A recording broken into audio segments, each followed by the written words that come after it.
There's another cost we haven't discussed in the coalition's nuclear policy: firefighters.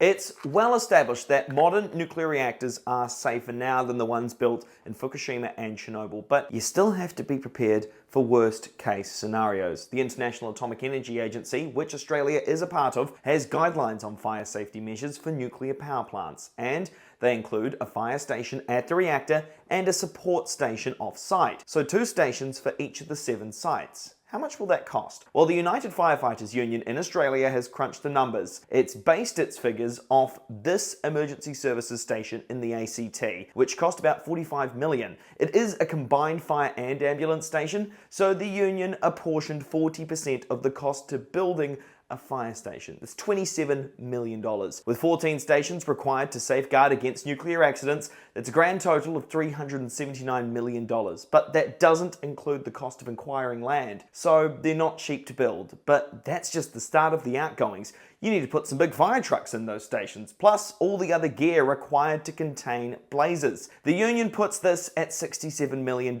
and what's the point of having all that equipment if there's no one to use it? Well, that brings us to the firefighters. The union says that based on International Atomic Energy Agency figures, the minimum number of firefighters required per station would be 34, plus another 34 at the support stations. All up, across the 7 nuclear reactors, it's 476 firefighters, and the union says that that would come with an $80 million annual wage bill. And these aren't just any kind of firefighters. You would need very experienced firefighters, and to get people at the relevant level of experience, it takes about 7 years by the time they've been trained and developed all the competencies through the course of their career. But if you lose them, it would take another 7 years at least to replace them, and that's a major capability loss. The union says that these costings could very well end up on the shoulders of state governments, and the outgoings don't stop there. You also need to factor in station maintenance, fire protection at waste storage facilities, health screenings for firefighters,